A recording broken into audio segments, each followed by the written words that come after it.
Bienvenidos, bienvenidas. Esta tarde contamos con la presencia del profesor Luis José Rodríguez, quien trabaja en el área de estadística y más específicamente en alfabetización en datos. El profesor trabaja en la Universidad de Oviedo y esta tarde nos acompaña y va a ofrecer un taller acerca de algo que nos preocupa mucho en Argentina, que nos tiene desde hace tiempo en situación de debate, que es la alfabetización en datos. Luis, es un placer que estés acá con nosotros. Bienvenido, te escuchamos. El placer es mío. Bueno, muchísimas gracias a la Universidad Pedagógica por esta invitación, en particular a Betina. Aunque nos conocíamos virtualmente desde tiempo atrás, nos desvirtualizamos en el pasado encuentro entre la Real Sociedad Matemática Española y la Unión Matemática Argentina en Bariloche y bueno, pues de ahí surgió la idea de poder intentar establecer algún puente más entre las investigaciones de los dos lados del océano. Como os ha dicho Betina, pues mi idea es contar algunas de las cuestiones sobre las que hemos investigado y también algunas de las ideas de nuestra investigación en los próximos años, porque estamos ahora mismo en mi grupo de investigación, bueno, no somos muchos, somos 8 personas en la Universidad de Oviedo, centrados precisamente en el título de la charla de hoy. Hemos presentado un proyecto que nos lo ha aprobado el Ministerio para diseñar secuencias de aprendizaje que unan a través de la alfabetización de datos tanto el desarrollo del sentido estocástico como el desarrollo del pensamiento computacional. Entonces, esa es la frontera en la que estamos tanto analizando desde un punto de vista teórico como diseñando actividades. Entonces, si puedes, Betina, por favor. La alfabetización de datos pues ya es algo que empieza en los años 80, sobre todo, ¿no? Con Deming es uno de los primeros creadores de una sección de análisis de datos en una de las grandes compañías norteamericanas, ¿no? Y bueno, pues la frase se explica por sí sola. Es necesario aportar datos para que creamos en la gente. Siguiente, por favor. También se está hablando a partir del año 2000 de la importancia de los datos como una nueva fuente de riqueza. Y, siguiente, te voy a dar mucho la lata, Betina, pero bueno. En los últimos años también se está fijando el paradigma que se está llamando cuarta revolución industrial, donde ese petróleo, esa máquina de vapor que fue la de la primera revolución industrial, pues ahora mismo son los datos, bajo distintos paradigmas y con distintos usos, ¿no? Entonces, siguiente.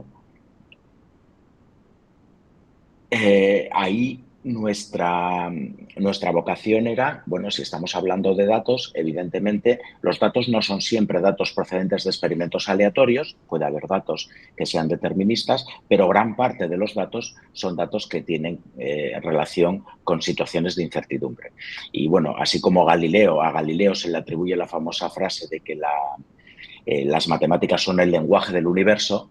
Pearson pues la matizó y dijo, bueno, pues a mayores, si las matemáticas son el lenguaje, la estadística es la gramática, ¿no?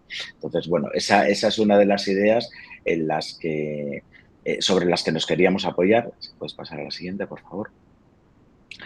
Y hay una discusión previa que en nuestro ámbito, al menos en el ámbito español y por lo que conozco quizá también en el ámbito argentino, a veces resulta chocante. Y es que normalmente la estadística se estudia dentro de las matemáticas como una parte de las matemáticas, pero desde el punto de vista epistemológico ahí hay una discusión amplia, ¿no?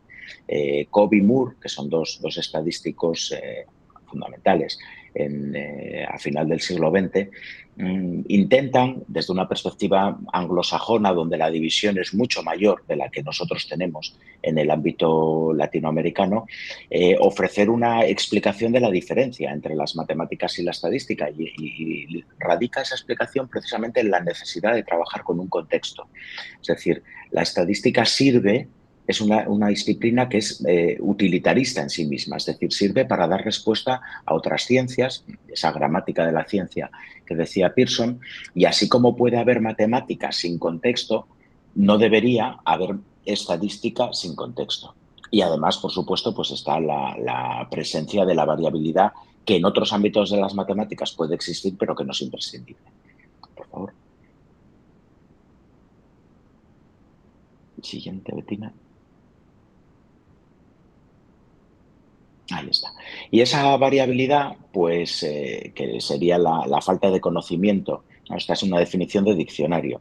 La falta de conocimiento seguro y claro de algo genera, siguiente, por favor,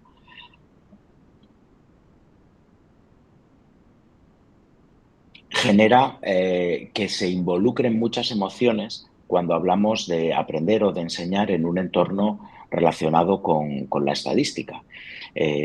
No es que sean exclusivas de la estadística, pero hay especificidades que no se manifiestan en otras partes de las matemáticas. Desde luego, la ansiedad hacia las matemáticas está bien descrita, pero cuando además la información que yo manejo es información incierta, ya sea porque sea imperfecta, porque sea incompleta o porque sea ambigua, eso me genera una serie de sesgos que además están descritos en el ámbito psicológico, particularmente en el ámbito de la probabilidad, de manera muy clara, que tenemos que tener en cuenta como docentes y como investigadores, porque pueden estar explicando comportamientos que tenemos como aprendices y sin que se manifiesten esos sesgos no vamos a saber qué es lo que está afectando nuestro proceso de enseñanza y aprendizaje. La siguiente, por favor. Bueno, uno de estos ejemplos es la famosa paradoja de Allais. Maurice Allais es un economista francés que gana el premio Nobel, entre otras cosas, por esta paradoja. Él nos presenta dos experimentos, que son los que tenéis ordenados verticalmente, y bueno, pues ya veis que en uno de ellos hay una seguridad de ganar $1.000.000 y en el otro esa seguridad queda un poco reducida. Mientras que en el segundo experimento lo que ocurre es que bueno, hay una probabilidad bastante alta en una de las opciones de perder y en la otra, bueno, pues también podemos perder, pero aseguramos una cantidad, digamos, un poco mayor.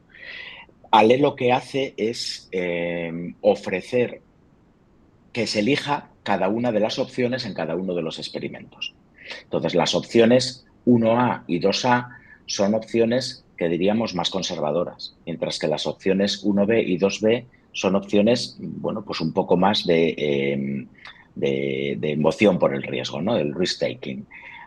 Lo que se encuentra Ale es que, sorprendentemente, la mayor parte de la gente elegía la opción conservadora en el primer experimento, la 1A, y la opción arriesgada en el segundo experimento, la 2B.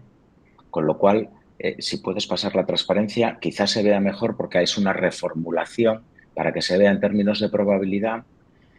Si rompemos esa probabilidad del 100%, ahí lo veis, está escrito de tal manera que los porcentajes sean equivalentes, pero es el mismo experimento, ¿no? Y aquí quizá vemos de manera más clara la incoherencia que hay entre elegir el 1A y el 2B.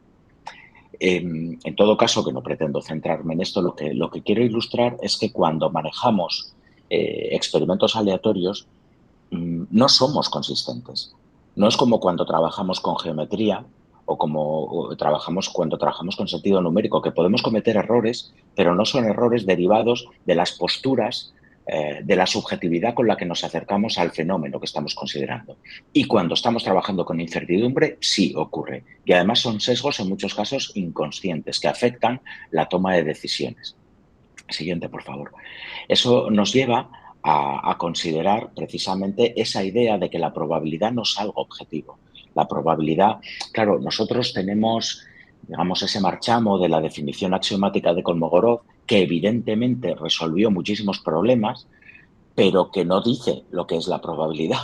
Kolmogorov nos dice que es una medida que, bueno, tiene una serie de axiomas y además, bueno, pues tiene el suceso contrario, que lo distingue de una medida genérica, pero no nos dice qué está significando la probabilidad, ni nos dice cómo se asigna, simplemente es una función que va del espacio de sucesos a 0, 1 y ya está. Claro, eso hace que muchas veces cuando trabajemos con la probabilidad parece que solo haya una probabilidad posible. Y esto puede ser muy evidente cuando manejamos dispositivos aleatorios que son regulares, como un dado, o fenómenos de aleatorización como unas cartas donde hay poco que pensar. Pero es que en muchos casos hacemos predicciones basadas en probabilidad donde no tenemos ese tipo de cuestiones a nuestro alcance. Entonces, conviene que nos vayamos a uno de los clásicos de la probabilidad subjetiva, que es de Finetti, que es el que nos dice que la probabilidad realmente es algo que no existe. Esto, por cierto, está muy vinculado con una concepción platonista de las matemáticas o una concepción mucho más empírica. Yo, como parto de la raíz socioconstructivista, mi concepción de las matemáticas se aleja mucho de lo platónico, de pensar que es algo que existe en algún tipo de universo o mundo de las ideas y que nosotros descubrimos. Al contrario, asumo que las matemáticas son una invención humana y que nosotros las creamos. Por lo tanto, cuando yo hablo de probabilidad, es una invención y hay momentos en los que llegaremos a un acuerdo, pero hay otros momentos en los que si yo intento determinar cuál es la probabilidad de que llueva mañana, pues podemos tener visiones muy distintas. Ahí es donde está esa subjetividad. No estamos hablando de arbitrariedad, de decir que la probabilidad de que salga una cara al lanzar una moneda pues es 8 décimos. No, eso es otra cosa diferente. Por favor. Entonces, hay varios paradigmas respecto a cómo intentar clasificar desde el punto de vista de la investigación en educación, este tipo de cuestiones. Quizá uno de los más asentados es el que se llama la alfabetización o cultura estadística, la statistical literacy, de Ido Gal, en el que habla, como veis, de elementos que tienen que ver con lo cognitivo, elementos de conocimiento, pero también involucra elementos que tienen que ver con las actitudes, con las creencias y con la visión crítica, elemento fundamental dentro de la enseñanza y el aprendizaje de la estadística. Siguiente, por favor. Otros autores, como Wiles y Fancook, ya hace 27 años, y acuñaron estos dos ciclos, el ciclo PIPI-DAC y el ciclo interrogativo, que nos permiten tener un planteamiento, y que han sido desde luego muy exitosos en la literatura a la hora de hacer diseños de experimentos de enseñanza y aprendizaje, que nos permiten ver cuál sería el recorrido, tanto desde el punto de vista procedimental, ese problema, plan, datos, análisis y conclusión, como desde el punto de vista de las preguntas que nos podemos formular cuando pensamos estadísticamente. Siguiente. Hay otras aproximaciones, como el razonamiento estadístico de Garfield, las grandes ideas de la estadística de Biller y Barril, y Carmen Batanero, ya hace unos 15 años, una autora española que es una referencia en educación estadística a nivel internacional, agrupó todas estas ideas dentro de lo que ella llamó sentido estadístico. Ese sentido estadístico pues, agrupa tanto la forma de ver el pensamiento estadístico de Wally Fancook como la alfabetización de Ido Gal como otros paradigmas. Ahí es donde nosotros, este fue, digamos, nuestro núcleo de origen, el sentido estadístico definido por Carmen Batanero. Siguiente. Voy a centrar unas ideas teóricas y luego entro ya más al turrón, como decimos en España. Carmen Batanero también acuña la idea de los significados de la probabilidad como un conocimiento didáctico necesario para los docentes. No es tanto un conocimiento a enseñar o un saber a enseñar en términos de Chevalar, sino un saber que forma parte de ese saber sabio y que sería el manejar los 5 significados de la probabilidad. El significado intuitivo, el significado clásico o laplaciano, el significado frecuencial o experimental, el significado axiomático y el significado subjetivo. Siguiente. Nosotros hace unos años también modestamente con compañeras Laura de Oviedo, Claudia, que es de Chile, y Ángela Alsina, de Girona, intentamos pues, conjugar esta visión poniendo precisamente el foco en esa parte de abajo, en esa flecha que recorre de derecha a izquierda, que es la inferencia estadística. En muchas ocasiones nos encontrábamos que parte de la instrucción estadística y probabilística se quedaba solamente en uno de esos dos lados, del antes o después del experimento. Es decir, por ejemplo, en los libros de texto había unidades o temas de estadística y unidades o temas de probabilidad, y se acabó. Y si nadie llegaba, pues por ejemplo en España, al bachillerato, no veía nada de inferencia. Claro, eso partía de una concepción formalista de la inferencia. En los últimos años se ha venido insistiendo en los procesos de inferencia estadística informal o el razonamiento informal en estadística. Entonces, los planteamientos que vamos a hacer lo que permiten precisamente es que vayamos saltando esa línea roja y que en los experimentos que planteamos estemos yendo de un lado a otro y no solamente en un sentido, conectando a través de la inferencia informal. El siguiente, por favor. Otra cuestión que tenemos que tener muy en cuenta cuando hablamos de alfabetización de datos es la enorme importancia que ha cobrado la visualización. De tal manera que es incluso para, bueno, pues en algunos aspectos se puede considerar que es una disciplina por sí misma. Los estudios que se están realizando ahora a nivel universitario, licenciaturas, grados, máster de ciencia de datos, se le está prestando pues una atención importantísima a la visualización, que no solo, aunque también incorpora elementos de estadística, también incorpora elementos subjetivos de cómo presentar los datos de tal manera que lo que hacemos es manifestar o subrayar aquello a lo que le queremos prestar más atención, ¿no? Kennedy y Engebretsen, en un libro que ya tiene unos 6 años, subrayaban precisamente esta idea de que la visualización no es un proceso meramente objetivo, sino que es el resultado de una toma de decisiones. Siguiente. Y ahí es donde llegamos a la primera vez que se acuña el término alfabetización en datos. No he encontrado la foto de Karen Hunt. Si alguien la tiene, que me la pase, porque no es una autora que ha publicado muy poquito. Y ellos lo que hacen es aunar las ideas de la alfabetización estadística con ideas que vienen de los estudios en comunicación. De hecho, esto que os comentaba de la visualización, ahora mismo es una, casi podríamos decir que una subdisciplina dentro de los estudios de periodismo. Hay toda una tendencia en lo que se llama el data journalism, los periodistas de datos, las grandes corporaciones de medios de comunicación están fichando periodistas que tengan un perfil dirigido precisamente a presentarnos estos datos. Y ese es el paradigma, si puedes pasar por favor a la siguiente, que englobamos con la alfabetización de datos. No se trata solamente de analizar los datos, sino que se trata también de actuar con esos datos de manera crítica en todo el proceso, incluyendo la gestión, la estructura, el almacenamiento y la consideración ética de qué hacemos luego con esos datos.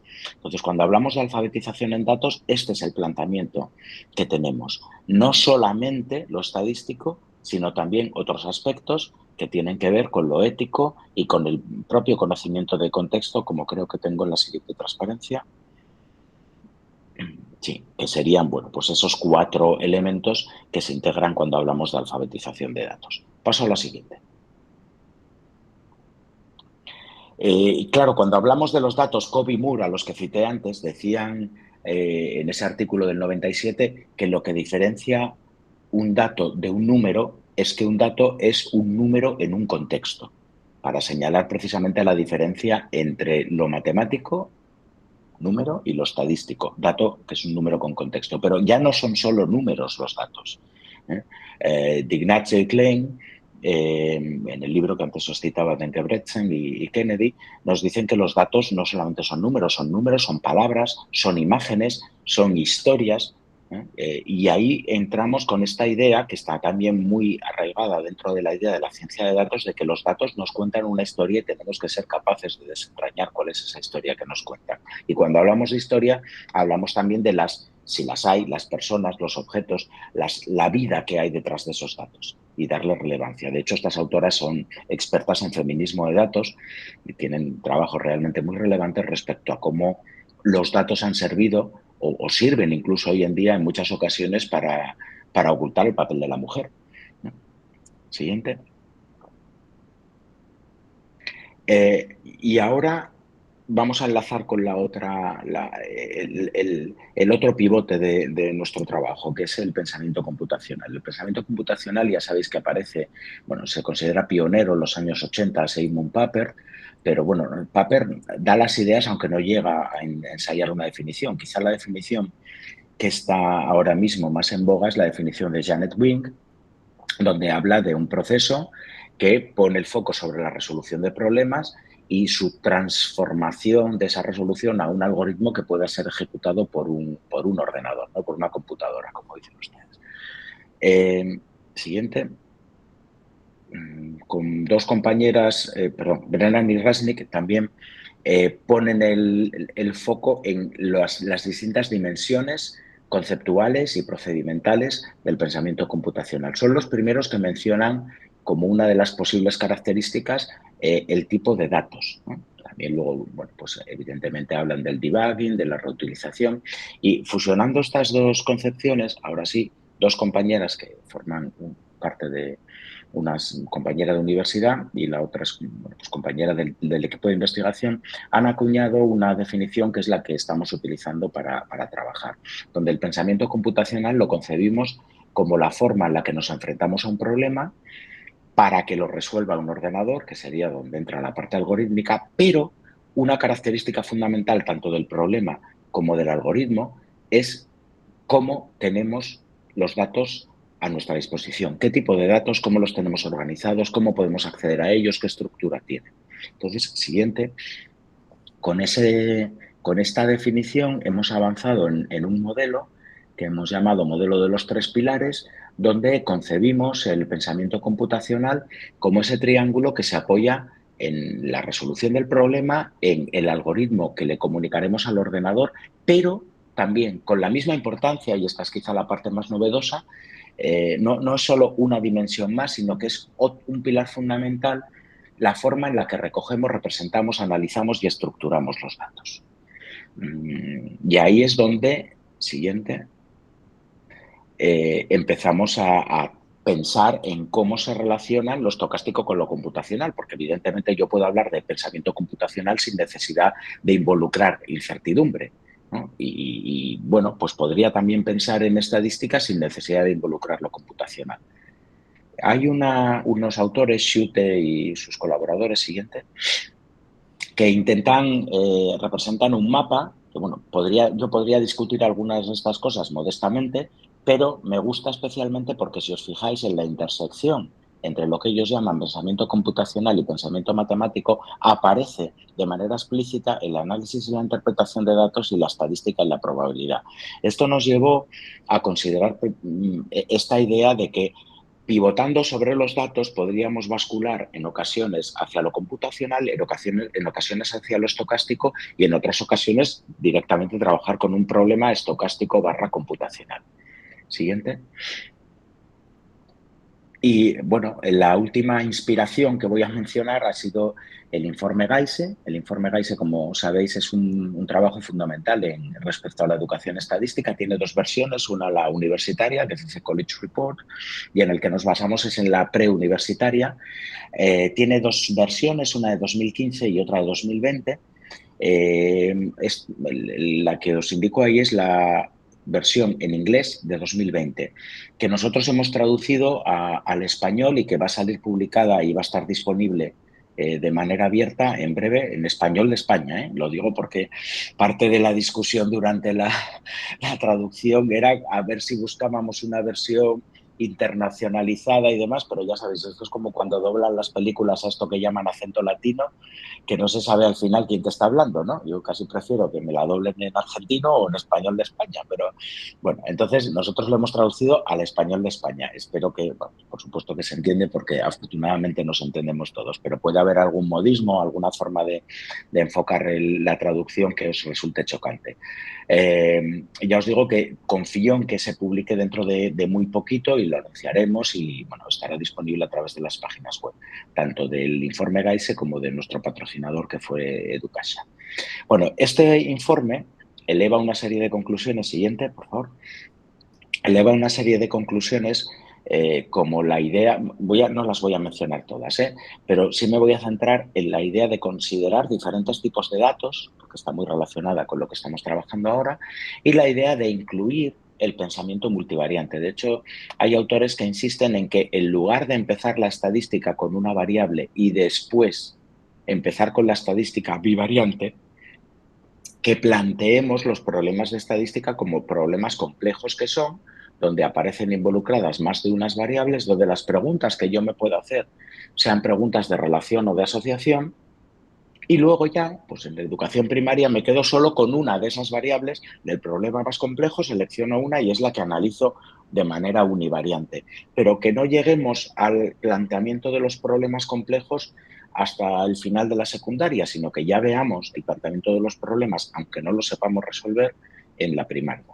Y también insisten en la idea de conectar, y es precisamente esta idea de la inferencia informal, el pensamiento probabilístico con las situaciones de aleatoriedad. Siguiente.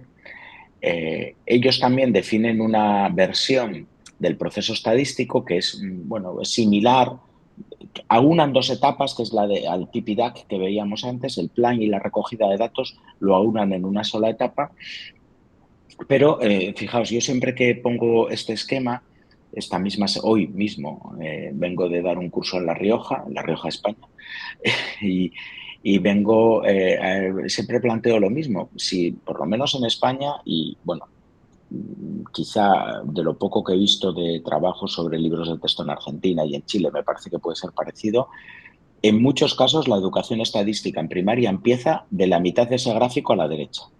Es decir, toma estos datos, calcula esto, calcula lo otro y dime si ha pasado esto o ha pasado lo otro. Pero la otra mitad del proceso estadístico, que es plantearse las preguntas y recoger los datos, resulta que en muchos casos se obvia completamente, ¿no? Los datos llegan al aula como datos en sentido etimológico, algo que te dan. Ahí lo tienes. Ya está, trabaja con ello, ¿no? Bueno, pues ¿cuál sería nuestra visión? Esta es la siguiente transparencia, me prohíben mis compañeros de grupo que la use, pero de momento no tengo una representación gráfica mejor. Me van a matar, no digáis que lo he usado, pero es decir, nosotros tenemos por un lado el pensamiento computacional con ese vértice de los datos y es en ese punto donde lo queremos hacer conectar con el proceso estadístico, ¿no? Cómo recojo, cómo considero los datos, cómo los estructuro, cómo los preparo para precisamente trabajar con ellos. Quita la Betina que me van a reñir si me ven. Tengo que buscar una representación más. Bueno. Y vale, toda esta teoría pues nos funciona muy bien, pero luego llegamos a la realidad y al menos en España lo que ocurre es que el profesorado ha sido muy insuficientemente formado. Hay una especie de retroalimentación o de círculo vicioso donde como yo, docente, no sé estadística, lo que hago es seguir con los números y con el álgebra, que eso es infinito, y pues ya digo, ay, no me ha dado tiempo, ¿no? O, bueno, por supuesto es lo último que se da siempre. Después, cuando ya han acabado las clases, los últimos 15 días, cuando tengo que rellenar algo, pues o pongo una película o hablo de estadística.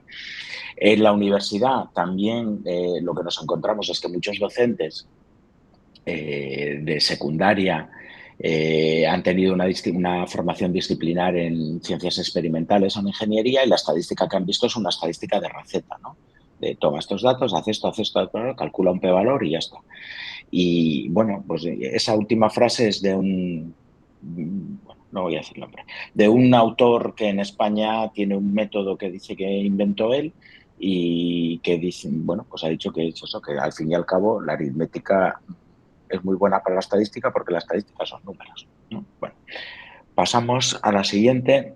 Esto nos lo hemos encontrado preguntándoles, es una práctica que hacemos muy habitualmente a nuestros alumnos y alumnas del grado para maestro de primaria. En España ya sabéis que la formación para ser maestro hasta los 12 años es una formación generalista donde dan algunas asignaturas de matemáticas y su didáctica, pero es una formación muy generalista, hay mucha pedagogía y demás. Bueno, pues siempre les preguntamos cuál es la relación, ¿no? con las matemáticas y con la estadística. Y nos encontramos, siguiente, con que nos dicen cosas, bueno, pues que vale, lo entendí muy bien, no como otros temas de los matemáticos, me pareció útil y cercano. Bueno, eso es una cuestión señalada por la literatura, ¿no? Cuando yo le veo la utilidad, la percepción de utilidad a las matemáticas, pues efectivamente lo aprendo mejor.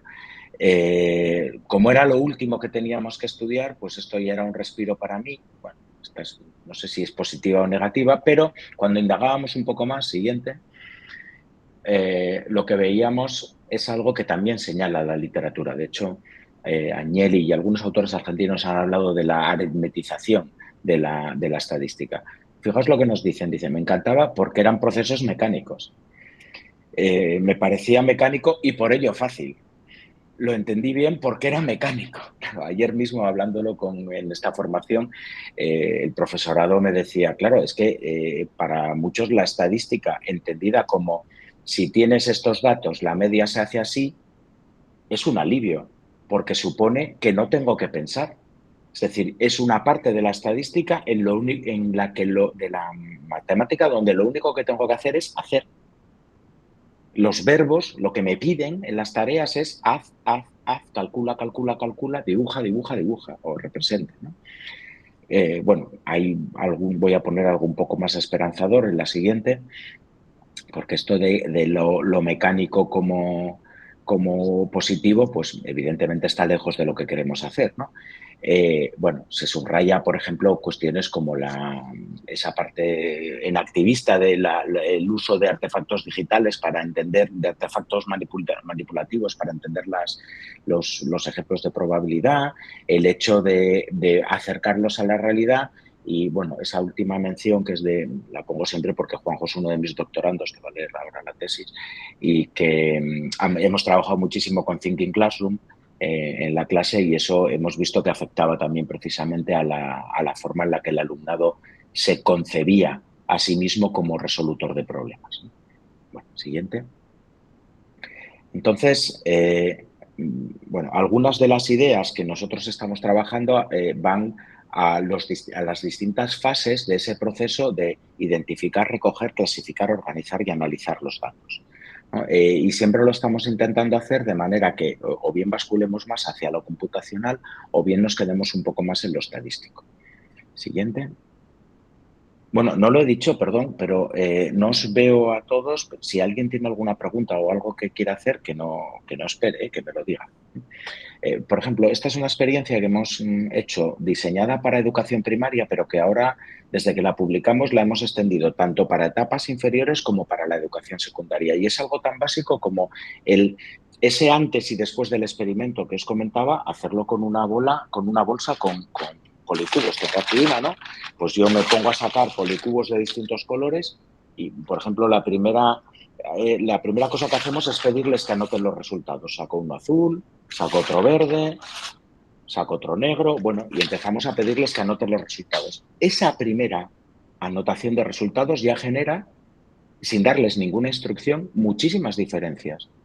Unos anotan la secuencia, otros ya van haciendo el recuento semiorganizado y van poniendo azul una marca de cuenta, un palito o una X. Otros lo hacen de manera más anárquica. ¿Qué nos interesa de eso? Nos interesa que vean que la forma en la que yo recojo los datos condiciona las preguntas de investigación estadística que puedo resolver. Si yo quiero resolver algo relacionado con la secuencia, necesito haber anotado la secuencia ordenada. Si no, no lo voy a poder hacer. Entonces, no se trata de formular primero la pregunta y luego recoger los datos, sino que lo que queremos es darle la vuelta. Yo tengo estos datos, ahora date cuenta de que según como los hayas recogido, podrás hacer unas cosas o podrás hacer otras. Luego prestamos también atención, que es algo que habíamos investigado hace unos años, a los procesos de recuento. El otro día lo ponía con un ejemplo de cafés. Cuando vamos a una cafetería, 6 o 7 amigos, y pedimos los cafés, ¿no? Y entonces te dice el camarero, oye, apúntamelos ahí en una servilleta de papel. Y entonces tú le pones, bueno, pues solo, café solo, expreso, ¿no? Y le pones solo y no le pones nada más. Siguiente te dice 2 con leche, entonces pones con leche y un palito. Y se lo das al camarero. Y entonces el camarero te dice, no, 1 con leche y solo ninguno, ¿verdad? Es decir, depende de cómo pongamos las marcas en una cosa tan trivial como anotar eso, poner el nombre ya significa una ocurrencia o no. Claro, en una tabla de frecuencias, que es la evolución de una tabla de conteo, ya sabemos que lo que tiene frecuencia cero no aparece. Pero en una tabla de recuento no sabemos. No es que sea difícil, pero tenemos que hacer explícita esa organización de los datos. Porque, por ejemplo, yo puedo haber anotado, antes de preguntaros a vosotros qué cafés vais a tomar, lo que yo creo que son los cafés más habituales. Y pongo solo, cortado, con leche, bueno, en Argentina no sé cuáles son, ¿vale? Bombón, no sé qué, vale. Y ahora voy a poner marcas. Y entonces me he dejado la lista de las categorías previas que yo he establecido. De nuevo, ¿eso es complicado? No, pero es algo que tenemos que hacer explícito en el aula, porque si no, el alumnado cuando vaya a recoger unos datos se va a enfrentar con que uno le trae la lista de los cafés de una forma, otro se la trae de otra y nunca se han puesto de acuerdo, ¿no? Ayer me ponían un ejemplo con cervezas, pero ese no es para usar en el aula. Bueno, con los de la universidad se puede usar, pero bueno. Luego vamos estableciendo formas de elaboración de conjeturas, ¿no? Que, oye, hemos sacado 10, 20 veces un policubo, ¿tú qué crees que puede pasar? O lo mejor, el que crees que puede pasar es más para discutir en las primeras edades de primaria. En secundaria ya saben que no pueden predecir, pero lo importante es cuántas tendría que sacar o cuántas crees que tendría que sacar para que estuvieras a empezaras a estar un poco más seguro de tu afirmación. Y entonces empezamos a manejar esa idea entre el estudio de lo estadístico y la vuelta a lo probabilístico, una aproximación muy empírica a la probabilidad, ¿no? Bueno, pues vamos a probar. Bueno, yo sé que si solo saco uno es muy difícil acertar, pero vamos a sacar otros 10 y vamos a comparar lo que habíamos tenido primero con lo que hemos tenido después. ¿Es raro este experimento? ¿Ha salido, el resultado es extraño o se puede parecer? ¿Cuánto se parece o cuánto se acerca? Mm, Bueno, y luego puedes incluso desvelar cuál es la composición de la bolsa y a partir de ahí trabajar la conexión entre el pensamiento probabilístico y el pensamiento proporcional, que ya sería una aproximación más laplaciana al concepto de probabilidad. E incluso les puedes pedir que sean ellos quienes construyan el siguiente experimento, ¿no? Y que sean los que le pongas, pues tú le pones unas restricciones, que sea el doble de probable sacar uno azul que uno rojo, que haya 3 veces más de probabilidad de que salga un amarillo, que sea imposible que salga una blanca, bueno, ese tipo de cuestiones. Entonces esto, como os decía, ahora estamos trabajando con un muestreo sin reemplazamiento para introducir la probabilidad condicionada y trabajarlo también en secundaria avanzada. Simplemente es un ejemplo del tipo de prácticas sobre las que estamos indagando. Es decir, lo que estamos es intentando buscar la conexión entre las dos partes de lo estocástico y además prestar atención a cómo se recogen y cómo se estructuran los datos. Siguiente, por favor. Otras cuestiones que hemos ensayado en secundaria y que van a salir ahora dentro de poquito en un número especial de la revista 1 de didáctica de la matemática, el trabajo con pensamiento multivariante, ¿no? Este, por ejemplo, es el famoso gráfico de mosaico, es un gráfico muy idóneo porque, claro, el gráfico de mosaico es una transposición a gráfico de áreas, un gráfico donde las áreas son proporcionales a las frecuencias, de una tabla de contingencia. Pero es que para el alumnado de primaria y de secundaria, buscar regularidades con una tabla de contingencia que son números es duro. Tienes que tener un cierto entrenamiento. Entonces, este gráfico lo que pretende precisamente es facilitar ese tránsito de la observación, en lugar de hacerlo con una tabla numérica, con rectángulos que son proporcionales a las frecuencias que encontramos en esa tabla. Y a partir de ahí, pues esta es la del gráfico famoso de supervivencia del Titanic, pues puedo empezar a plantear preguntas. Que fijaos, no necesito en este tipo de etapas ni que me den medidas, ni que me den probabilidades, ni que me den cifras. Lo que quiero es interpretación. Interpretación y desarrollo cívico. ¿Qué ocurrió aquí? ¿Sobrevivieron más hombres o más mujeres? ¿Por qué en la segunda clase parece que murieron más que en la tercera? ¿Qué es lo que pasó con la tripulación? ¿No? ¿Por qué había tan pocas mujeres en la tripulación? Fijaos que es el último rectángulo, los dos últimos rectángulos esos tan pequeñitos, ¿no? ¿Qué tareas hacían? En 1912 o 13, que era el Titanic, ¿no? Pues claro, en los barcos lo que había, las mujeres que había eran fundamentalmente camareras de las habitaciones y demás, ¿no? Bueno, igual no ha cambiado mucho ahora, un poco sí, pero tampoco es que sea precisamente el mundo de la navegación un mundo muy feminizado. Bueno, pues vamos haciendo este tipo de preguntas de lectura de gráficos. Luego comentaré un poquito más. Siguiente, por favor. ¿Puedo detenerte aquí y hacerte una pregunta, Luis? Por supuesto. Que recién comentaste. No me queda claro a qué te estás refiriendo con pensamiento multivariante. No tal vez si los colegas lo tienen más claro, yo no. Me cuesta entrar en este esquema. Entiendo la proporcionalidad de la representación, entiendo que aquí están las clases, tanto primera, segunda y tercera como la de la tripulación. Me parece que hay algunas preguntas superpuestas que también tal vez no me facilitan la lectura. Veo que dice female, yes, no, y después sex, yes, male, no. Sí, No, no es el entiendo gráfico mucho de la... mosaico. En realidad ahí hay tres variables y por eso es multivariante. Tienes en la fila superior, first, second, third view, esa es la categoría en la que viajaban en la tripulación. Luego, por la parte de abajo, bueno, esa es, la etiqueta es clase. Luego tienes el género, hombres y mujeres, que es el bloque de arriba son los hombres y el bloque de abajo son las mujeres, y dentro de cada uno de ellos, si sobrevivieron o no al Titanic, que es el color más claro o más oscuro. Entonces, por ejemplo, que he ido muy rápido, pensé que igual era un gráfico muy conocido, pero es de formación profesional, como trabajamos mucho con ellos. Si tú te fijas, por ejemplo, en los rectángulos que están más a la derecha, que son los de la tripulación, ves que había, evidentemente, muchísimos más hombres que mujeres y que la mayor parte, no sé qué parte, ahí podemos empezar ya a hacer estimaciones, pero al menos tres cuartas partes, quizá cuatro quintas, murieron. Mientras que de la tripulación femenina, que es el último rectángulo, los dos últimos rectángulos que tengo a la derecha, había muchas menos mujeres y la mayor parte sobrevivieron.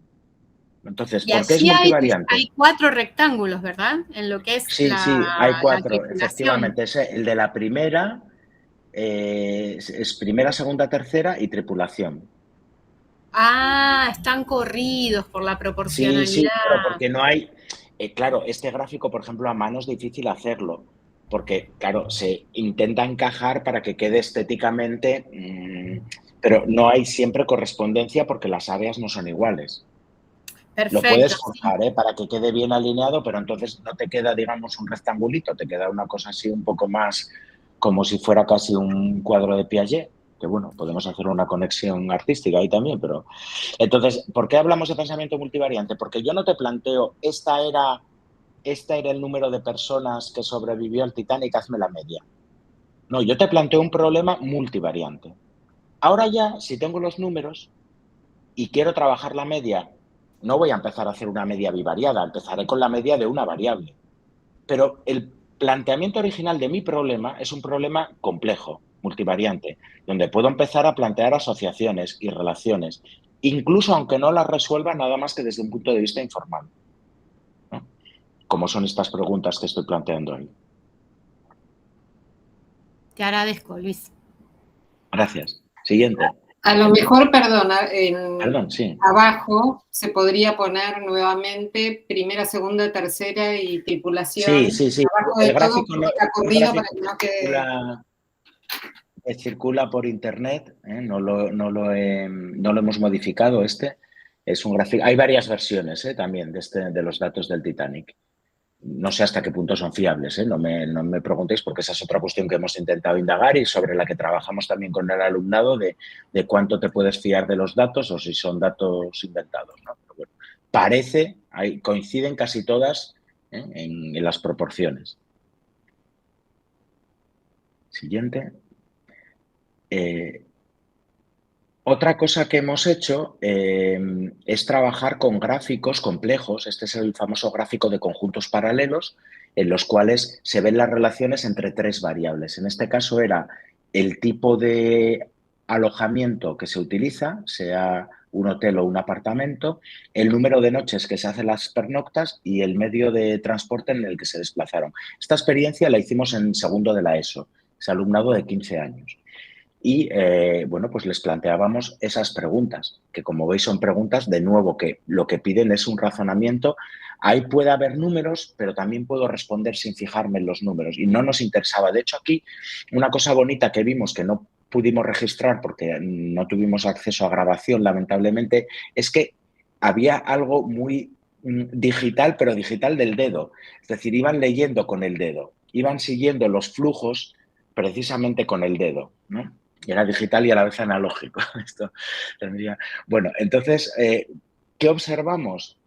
también es algo que va a salir ahora dentro de poco en uno, que no es más complejo para el alumnado interpretar estos gráficos que interpretar los gráficos estándares de barras, sectores y líneas. Es decir, nuestro alumnado está sometido a una información gráfica muy compleja desde la infancia y en la escuela nos estamos quedando muy por detrás. Y seguimos trabajando con el gráfico de barras y el de sectores como si no hubiera nada más en el mundo hasta los 16 años. Entonces, nuestra postura, precisamente porque nos basamos en las ideas de alfabetización, que están conectadas con la alfabetización lingüística, no es que tengamos que enseñarles a representar estos gráficos. No queremos que nuestro alumnado pique código, no, pero sí que los lea. De la misma manera que le pedimos que lea, pues no sé, supongo que en Argentina leerán el Martín Fierro, ¿no? Espero que lo lean en el instituto, no lo sé.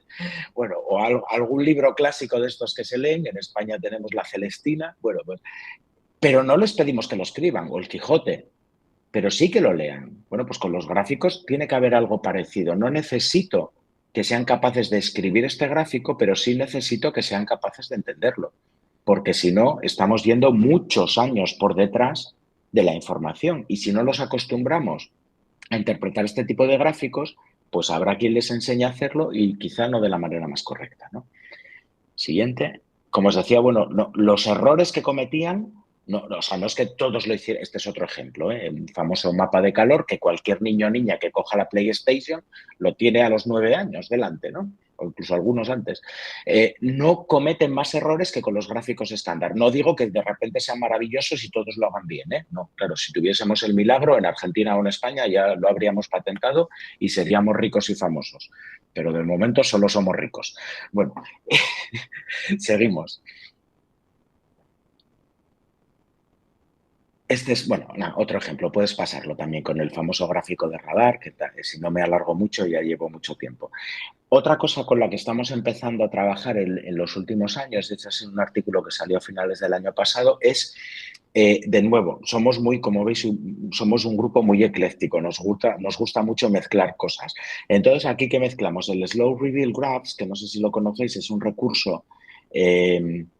si pudiera compartir, no, pero es que no voy a poder compartir pantalla. Bueno, si no lo buscáis, os cuento en 30 segundos. Es un recurso que lleva una sola persona, una profesora norteamericana, aunque hay algunas gráficas que están en inglés, donde lo que hace es descomponer un gráfico en sus elementos básicos y te va poco a poco añadiendo información y te va haciendo preguntas con una rutina del tipo veo, pienso, me pregunto. Entonces, por ejemplo, te pone simplemente 3 barras y te dice, ¿qué ves ahí? Oye, pues no sé. ¿Qué puede estar representando estas 3 barras? Pues no sé, algo que crece. Bueno, pues sí, porque las barras van así. Bueno, pues ahora te añado una etiqueta y te pongo que abajo la primera barra representa, pues no sé, las fresas. Pues a lo mejor el gráfico es de la fruta favorita, ¿no? Bueno, entonces te va añadiendo más información y te va haciendo preguntas.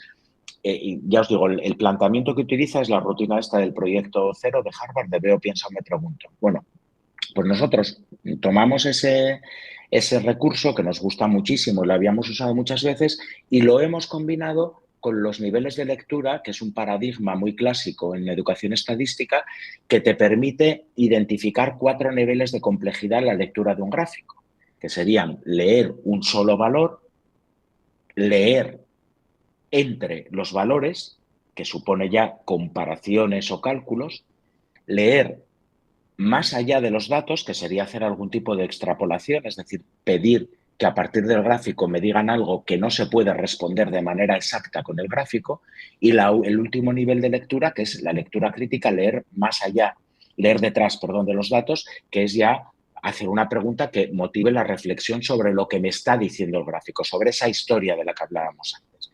Entonces, hemos trabajado con ello, con los futuros maestros y maestras, y lo que hemos visto es que precisamente esa combinación de ir revelando el gráfico por capas e ir aumentando la complejidad de las preguntas ha funcionado relativamente bien. Y nos ha servido además para hacer algo que creemos que hay muy poca literatura al respecto y es crear problemas de estadística. Es decir, tenemos mucha literatura sobre el problem posing, el planteamiento de problemas, en otras partes de las matemáticas.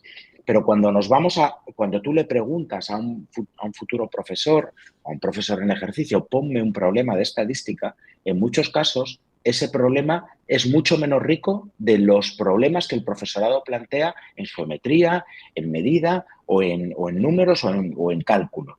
Y se queda en calcula, dibuja, hazme la media o hazme un intervalo de confianza. Y lo que hemos visto es que teniendo este recurso gráfico y graduando la idea de los niveles de lectura, conseguimos que el alumnado piense de verdad en problemas o en situaciones problemáticas complejas alrededor de este gráfico. Esto es una línea en la que queremos seguir trabajando porque los primeros frutos han sido muy buenos. Siguiente, por favor. Más cosas que estamos haciendo, estas de las que están en desarrollo. Estamos trabajando con intentar llevar al aula, y aquí estamos hablando de 8, 12 años más o menos, intentar llevar al aula situaciones que a una escala de aula reproduzcan los errores que se dan cuando recogemos datos, ¿vale? Aquí, bueno, pues esto lo hacemos, por ejemplo, metiendo en una bolsa papelitos trozos de papel con el valor de la variable.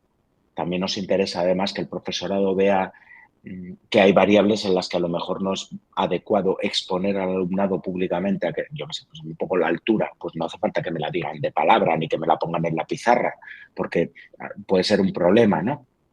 Entonces, hacemos esta recogida de datos y ¿qué nos encontramos? Pues nos encontramos una bolsa con papelitos donde, por ejemplo, aparecen papeles en blanco, porque alguien no lo ha metido sin escribir. Bueno, ¿y eso qué es? ¿Eso es un valor perdido? ¿Eso es un valor cero? ¿Cómo lo tengo que considerar? O, por ejemplo, el número de pie. Pues en España creo que usamos algo parecido a Argentina, pero a lo mejor un niño o una niña me lo pone con la numeración americana y me pone un 9. ¿Vale? Y cuando yo tomo ese dato, ¿qué hago con él? Claro, este es un proceso que es básico en cualquier proceso estadístico / computacional, que es el preprocesado o la limpieza de los datos. Y resulta que si estamos empezando los problemas de estadística en el aula con una tablita ya perfectamente organizada y recogida que alguien ha hecho y tú no sabes cómo, cuando te tienes que enfrentar a la realidad de realizar un proceso estadístico, recoger los datos, no sabes cómo actuar si todos los números andan entre el 35 y el 42 y de repente tienes un 9. ¿Vale? Ya nos digo otra situación que queremos intentar también, que es cuando yo hago esto con el ordenador. Que si me olvido la coma y en lugar de 4,3 pongo 43. Que si me bailo una columna porque no estoy mirando para el Excel y resulta que me quedan las columnas descolocadas. Es decir, ¿qué queremos hacer? Queremos que emerja la idea de dato perdido, de dato faltante, de dato en blanco, de outlier, de un dato fuera de lo común y que se vea que el proceso estadístico empieza tomando decisiones con respecto a los datos. ¿Vale? Esto es algo, ya os digo, que estamos empezando a diseñar para implementar el año que viene, el curso que viene, que en España ahora estamos ya acabando, las tareas. Siguiente, por favor. Bueno, este es un ejemplo de lo que sale en el informe GAISE sobre plantillas de recogidas de datos y demás, bueno, pensando precisamente en que sea el alumnado el que vaya decidiendo qué tipo de datos va a recoger. Pero bueno, no le voy a prestar mucha atención, que creo que llevo mucho tiempo hablando ya. Bueno, si es que me estoy oyendo mucho estos días de tantas horas que he dado clase. Siguiente. No, eso, si alguien tiene luego interés, lo comento. Otra cosa que tenemos en el GAISE y sobre la que estamos trabajando son ítems de evaluación, que son muy interesantes también, ¿no? En lugar de toma estos datos, calcula la media, pues el GAISE lo que te pone es la media en un contexto. Bueno, la media o la mediana o la moda, porque aquí lo que te dice es el problema genuino de buscar el mejor representante de una muestra, ¿no? Tú tienes los niños y niñas que fueron al comedor escolar, me preguntan cuántos vienen. Claro, ¿cuántos vienen? Es una pregunta de incertidumbre. Es una pregunta que involucra investigación estadística y tengo que dar una respuesta. Y luego tengo una segunda pregunta, que es el cocinero dice que los lunes hay más. ¿Qué te parece? Ya es una toma de decisiones, ¿no? Entonces, tengo que buscar un representante genuino, que puede ser la media, que puede ser la mediana, que puede ser la moda, y va mucho más allá del calcula, o como pasa en muchos libros de texto en España, que te ponen una tabla y te dicen calcula la media, la mediana y la moda. ¿Para qué? Me da igual, para que las calcules. O sea, bueno, que podría tener interés, tampoco creo que planteado así tenga mucho, si luego te dijera, ¿y cuál crees que es mejor para representar estos datos? Pero es que no se llega ahí, es calcula las tres y a correr, ¿no? Siguiente. La siguiente también es respecto al, si no me equivoco, la siguiente, sí, es también del sacado de esa base de datos del Locus, que es una base de datos de ítems de evaluación, donde aquí lo que se pide es que nuestro alumnado diseñe el proceso de recogida de datos, en este caso con un problema de preferencias, ¿no? Tengo 4 tipos de galleta y yo quiero saber cuál es el preferido, cómo lo tengo que organizar.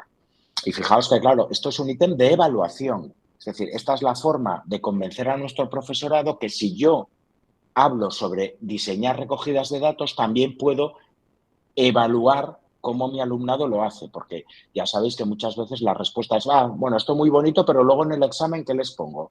No les voy a decir que me recoja unos datos, no, pero les puedes decir que te simulen una recogida de datos y que te digan cómo sería una tabla de estas características. Siguiente, por favor. Bueno, también tenemos que prestar atención a la idea de que la variabilidad la tenemos que tener presente durante todo el proceso. Y en ese caso, pasa a la siguiente, porque tampoco os voy a hacer karaoke con lo que pone ahí, que sabéis todos leer, ¿no? Pues lo que planteamos a partir precisamente también de las experiencias del GAISE es el control de la aleatoriedad y es una aproximación muy empírica, ¿no? Desde el punto de vista de que en lugar, bueno, primero con preguntas como esta que lo que hacen es intentar que afloren los riesgos, ¿no? Los sesgos, ¿no? Esto está en el famoso libro de Carmen Batanero de la estadística con proyectos de 2011, salen este tipo de preguntas para ir haciendo aflorar los sesgos estos habituales inconscientes en el razonamiento probabilístico. Pero en la siguiente lo que hacemos es ya plantear experimentos a posteriori. Y de nuevo, fijaos que es este ir y volver, ¿no? No le planteo cuál es si lanzo 10 monedas, cuál es la probabilidad de que me salgan 3 caras para usar la distribución binomial. No, lo que hago es primero hacer este planteamiento. ¿Esto es normal, es raro, no es raro? ¿Qué puedo hacer? Pues puedo hacer una simulación. Puedo hacer una simulación, empezaría simulando manualmente, que es más recomendable que primero se palpe. Es mejor, perdonadme, pero a estas horas de un viernes, tengo un compañero que siempre dice, siempre es mejor tocar en todos los ámbitos de la vida. Bueno, pues en la manipulación matemática también, ¿no? Entonces, bueno, primero puedo lanzar unas poquitas monedas para eliminar esos sesgos y luego ya me voy al dispositivo virtual. ¿Qué puedo hacer? Pues puedo simular 10 lanzamientos de monedas un montón de veces. Nosotros lo hacemos con el CODAP, que es un software muy facilito de usar, y contar en cuántos de esos 1000 lanzamientos de 10 monedas me han salido 3 caras. Claro, eso es esencialmente el concepto de p-valor, que es de manera experimental, asumiendo que la moneda, que esa es mi hipótesis nula, asumiendo que la moneda está correctamente cargada, ¿cuál es la probabilidad de obtener esto? Y luego lo puedo confrontar, bueno, puedo hacer diferentes simulaciones y ver que efectivamente nos van a salir cosas distintas. Ahí está la variabilidad. Y luego lo puedo confrontar ya con el modelo teórico. Mirad, chicos, pues hay un modelo que es el modelo de la binomial que me dice esto. ¿Cuánto se parece? Porque claro, cuando hablamos de la convergencia de la probabilidad experimental a la teórica, muchas veces creemos que todas las convergencias son así bonitas, asintóticas y tal. No, y la convergencia de la probabilidad es sucia, perdonadme el adjetivo, ¿no? Pero porque va pegando muchos botes, es una cosa que no converge asintóticamente. Entonces, con experiencias como esta las vemos y vamos de nuevo saltando del resultado ya del experimento aleatorio a volver a plantearme y qué pasará en el nuevo. Eso lo podemos hacer, creo que la siguiente es otro ejemplo, pero lo pasamos también rápido.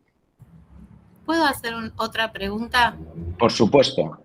Porque entraste en una zona que para nosotros es muy interesante y a su vez es muy desafiante, que es trabajar la estadística de fenómenos que están muy a la mano de los estudiantes y donde hay muchas preconcepciones. Antes habías hablado de, bueno, tiré tantas veces, ya me salieron 3 caras, no sé cómo planteaste el ejemplo, y entonces será más o menos probable lo que vaya a pasar luego. Y entonces, junto con eso, hablaste de la convergencia. A mí no me queda muy claro todo ese universo junto. ¿Por qué estás hablando de convergencia en estos fenómenos? Me quedé un poquito afuera. No sé si se entiende la pregunta. Sí, bien.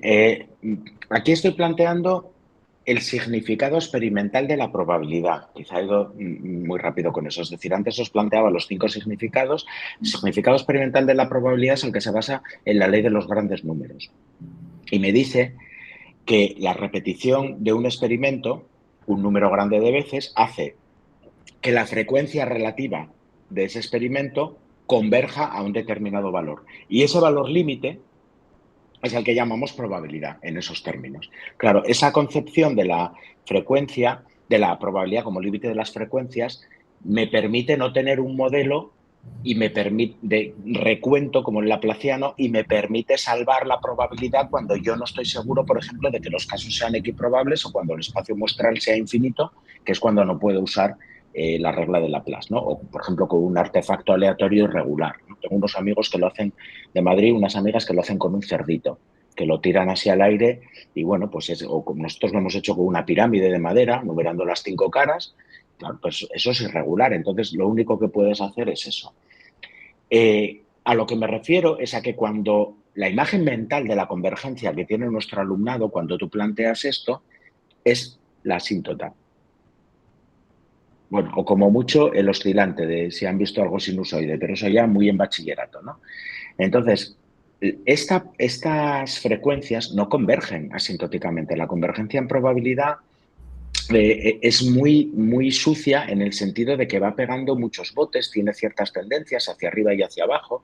Tú puedes hacer ese seguimiento aumentando las simulaciones y vas viendo que sí, que converge, pero algunas tardan mucho en converger, ¿eh? Si el problema no está muy centradito y claro, esto es el tema central del límite, bueno, pues te ayuda en algunos casos, pero las convergencias no son claras. Entonces, si yo hago este experimento, por ejemplo, lanzando 10 monedas y simulamos 1000 veces, tú y yo, y Diego y Teresita, nos van a salir cosas muy diferentes. Bien, Eso no ahora quiere comprendí que no estabas planteando trabajar la convergencia desde un punto de vista matemático, sino estabas proponiendo... Estoy hablando del saber sabio en este caso, ¿no? Bien, está bien. De lo que nosotros vemos como docentes, ¿no? Y de lo que vamos haciendo es que nuestro alumnado vea que, bueno, sí, pues eso se alcanzará un valor, pero no es una cosa que vayas a tener una garantía, ¿no? Ese choque entre el modelo teórico y el modelo experimental no es algo anómalo. Eso es lo que me parece relevante, porque si tú acostumbras a que esto converge todo muy bonito, pues luego incurrimos en otro sesgo, que es que si no te sale 3 veces, o sea, bueno, si no te sale 50% de las veces que has tirado una moneda cara, pues te parece que la moneda está mal, ¿no? Porque que es otro sesgo que describen Connell y, bueno, casi todos los autores de...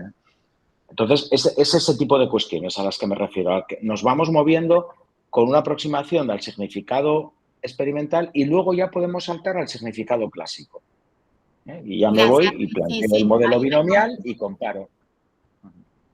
Pues pasa a la gracias. siguiente, que yo creo que nos la podemos también saltar y vamos para ir cerrando, porque yo creo que es otro ejemplo de estos. Sí, nada, no te preocupes, sáltalo porque más o menos es lo mismo, no necesito insistir tanto. Pero también lo puedo hacer, este lo conté en el taller que hice sobre esto en Bariloche y claro, acá ya me decían, uy, me parece que se ha cortado la conexión. ¿Me escucháis? Sí, sí, nosotros te estamos Sí, Se vale. escucha escuchando. bien. Vale, os he visto congelados, ¿vale? Que me decían en Bariloche que esto en Argentina directamente no había que experimentar, era imposible, ¿no? Que solo al 58%, al 58% no les gusta el fútbol. No No, es bueno, creíble, no es un problema sí, creíble. sí, no es creíble. Bueno, en todo caso, este es un ejemplo de qué pasa cuando yo no conozco el valor teórico, ¿no? Bueno, pues puedo hacer una hipótesis. En Argentina, ¿a cuántos no les gusta el fútbol? Pues puedo decir, oye, esto, mira, vamos a ver, 25% como mucho. Bueno, pues entonces esa es mi hipótesis nula ahora. Y ahora es cuando puedo crear un modelo. Voy a hacer una simulación con cartas, con el ordenador, donde el 25% sean los que no les gusta el fútbol. Y voy a sacar muestras a partir de esa simulación a ver en cuántas de ellas me ocurre que el 58% sean los que no les gusta el fútbol. Evidentemente, si mi hipótesis de partida es un 25%, este resultado experimental va a ser muy extraño. Y entonces, ¿qué ocurre? Que tengo un p-valor muy bajo, porque la frecuencia con la que ocurre eso es muy baja. Pero puedo cambiar el modelo y digo, bueno, pues vamos a ir a España. Bueno, España tampoco es que sea mucho más alto. Yo que sé, me voy a Estados Unidos y entonces a lo mejor mi hipótesis de partida es un 50%. Bueno, pues vamos a probar. Y entonces vamos viendo, no digo que lo tengamos que hacer explícito, pero vamos trabajando con un precursor de lo que va a ser la idea de p-valor, que es comprobar si un resultado experimental partiendo de una hipótesis ha sido raro o no ha sido raro. Que el p-valor, los que hayáis explicado, los que hayáis tenido que explicarlo alguna vez, sabéis que es una de las cosas más complicadas de contar, e incluso aquellas cosas que te hacen replantearse tu propio conocimiento como docente cuando tienes que explicar qué es un p-valor, ¿no? O, bueno, p-valor sí, o en Argentina decís p-valor, ¿no? O valor p, o bueno. Sí, Siguiente. así es. Bueno, y luego otro tipo de cosas con las que estamos trabajando también es con probabilidades subjetivas, ¿no? Y aquí este ejemplo lo pongo porque tuve la suerte de dar una charla sobre esto el día del cónclave el año pasado y en Italia, ¿no? Con lo cual, bueno, pues no podía poner un mejor ejemplo. Este es un caso típico del tipo de experimentos al que nos enfrentamos en la vida cotidiana de manera más práctica. Ni podemos contar casos, bueno, aquí el número de cardenales pues era finito, ¿vale? Sí, pero no eran equiprobables, ¿vale? Era muy improbable que saliera otro argentino, ¿vale? Vale, entonces no puedo contar casos con Laplace y no puedo experimentar porque solo hay una. Eso, vale, pues entonces la probabilidad experimental, no, amigos, que esto es un cónclave y hasta que se muera el Papa no hay otro. Bueno, se puede abdicar, como hizo el anterior al anterior. Bueno, entonces, ¿qué es lo que se inmoviliza aquí? Aquí se moviliza el conocimiento que yo tenga, la capacidad que tenga de procesar esa información y luego puedo ir recibiendo más inputs, puedo ir conociendo más información sobre el propio experimento que me hace cambiar mi opinión. Ese es el sentido bayesiano o subjetivo. Bayesiano en el sentido de que lo que me vayan diciendo lo actualizo. ¿Vale? Entonces me dicen, oye, pues no, el cardenal este ya no me acuerdo ni de los nombres, el Parolín, que era el primero que. No, ese muy mal porque hay como los de no sé qué país se llevan muy mal con él. Y digo, espérate, entonces igual ya no es tan papable. Estos eran los 9 más papables que decían aquel día, que como veis no está finalmente el que salió. Entonces, lo que estamos intentando es diseñar en el aula, y puedes pasar a la siguiente, por favor, situaciones de experimentos de probabilidad en los que yo ni puedo contar ni puedo experimentar. Y lo hacemos, este es un ejemplo de los que hemos hecho, que contamos en el CERME hace unos años, donde, bueno, pues lo que vamos haciendo es ir añadiendo información y preguntarle al alumnado, que en este caso era alumnado muy, muy pequeñito, era alumnado de segundo ciclo de primaria, de tercero y cuarto, o sea, 8 o 9 años. Y nos sorprendió muy positivamente la capacidad que tenían de ir añadiendo, incorporando esa información. Primero les decíamos, oye, nos vamos a ir de excursión. ¿Crees que va a hacer buen tiempo? Bueno, esto tengo que aclarar porque esto precisamente es una cuestión contextual. Buen tiempo en Asturias nos basta con que no llueva, ¿vale? Yo vivo en la zona norte de España y esto es muy verde, muy bonito, pero llueve mucho, ¿vale? Entonces, con la idea de buen tiempo, ya si no llueve ya nos damos por satisfechos. No nos hace falta que llegue a los 20 grados, aunque llega por el verano. Pero bueno, es muy cambiante también. Como hay una cordillera muy cerca del mar, el tiempo es muy cambiante. Entonces les decíamos primero, oye, ¿en qué te puedes basar? Y ahí salía esa idea de la información que cada una moviliza. Y luego les íbamos dando datos. Estábamos la pluviometría, se iba acercando el día y le estábamos ya el pronóstico del tiempo y finalmente ya el día antes. Y en cada etapa les íbamos diciendo, ¿cambia lo que tú pensabas al principio? ¿Cuánto te fías de tu predicción? Y vimos que eran capaces de ir actualizando la idea previa que tenían de forma diferente, que es lo interesante de este problema. Por ejemplo, había quien te decía, mira, en Asturias no te puedes fiar nunca del tiempo. Entonces, a mí me da igual lo que me digas, me da igual lo que haya ocurrido el año anterior, porque además puede cambiar mucho. Vale. Otro me decía, hombre, bueno, claro, si ya veo que esta semana no está lloviendo, pues no, pero si llueve, pues seguramente que mañana me tengo que ir con el chubasquero, ¿no? Entonces, iban actualizando su conocimiento en un proceso en el que no les pedíamos una estimación numérica, sorprendentemente, y por eso os decía, este alumnado no ha estudiado en el cole los porcentajes todavía y muchos, cuando les decíamos con qué probabilidad, nos respondían en porcentaje. Creemos que eso tiene que ver con las aplicaciones del tiempo, de la meteorología y, de nuevo, un ejemplo de que en la escuela vamos varios años por detrás, ¿no? Porque resulta que lo manejaban y además lo manejaban de una manera coherente, esa idea de porcentaje para medir la probabilidad de lluvia, ¿no? Bueno, pues este es otro tipo de tareas con las que estamos trabajando. Siguiente.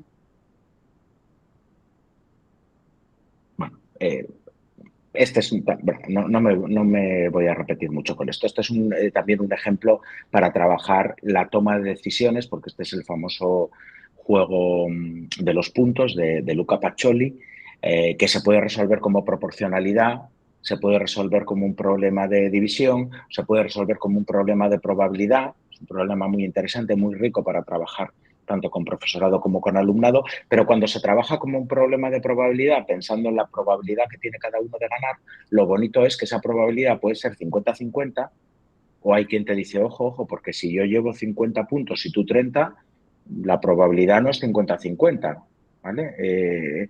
Yo tengo más probabilidad de ganar porque he llevado más puntos, ¿no? Entonces, vamos viendo cómo emergen de la discusión esos modelos subjetivos de probabilidad. Siguiente. Bueno, y este es otro ejemplo de de un taller que estamos diseñando ahora, que es, bueno, no sé si conocéis Dollar Street. Como no os puedo enseñar la pantalla, mi intención era enseñarlo, pero no lo voy a hacer, ¿vale? Porque si no nos demoramos mucho. Dollar Street es un proyecto de Gapminder donde tenéis fotos de familias de todo el mundo. Para cada familia se hacen fotografías de distintas categorías. Por ejemplo, esta es la categoría cubiertos. Cubiertos, camas, mascotas, el auto. Bueno, entonces, ¿qué es lo que estamos haciendo para vincularlo con lo computacional? Bueno, pues lo que estamos haciendo es trabajar que esta información visual la transformen a datos y a datos que puedan cargar en una hoja de ordenador, en una hoja de cálculo o en una base de datos. Entonces, ¿qué reflexiones van emergiendo? Pues, por ejemplo, ¿cuál es mi unidad de observación? ¿Es la familia o es el cubierto? Algo tan simple como eso. Claro, me dicen, vale, la familia, claro, parece lógico, la familia. Entonces te dicen, número de cubiertos. Vale, pues número de cubiertos lo puedo observar. Pero ya empieza ahí la categoría, ¿cuántos cuento? 1, 2, 3, 5, hasta 10. Cuando sean más de 10, ¿me importa o ya pongo muchos? De ahí sale esa idea de la agrupación y el truncar una variable. Y luego sale, pues, como os digo, por ejemplo, claro, te dicen, bueno, vamos a poner el tipo de cubierto, cuchara, muy bien, cuchara. Oye, ¿y qué pasa si en una familia, si tu unidad de observación es la familia y hay cucharas y tenedores, ¿qué vas a notar ahí?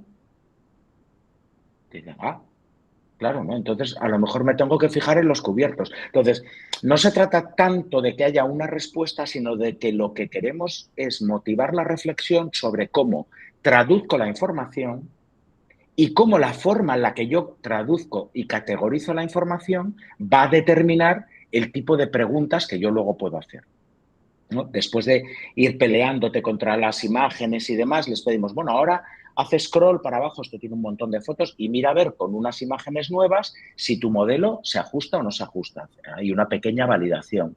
Y después ya le pedimos, ahora dime qué preguntas podrías resolver y qué preguntas no podrías resolver con la estructura de datos que tú has hecho, ¿no? Por ejemplo, puedes hacer un filtrado, les ponemos, esto lo vamos a ensayar ahora con alumnado en marzo, marzo-abril, con alumnado de secundaria y les vamos a dar muchas más pistas, ¿no?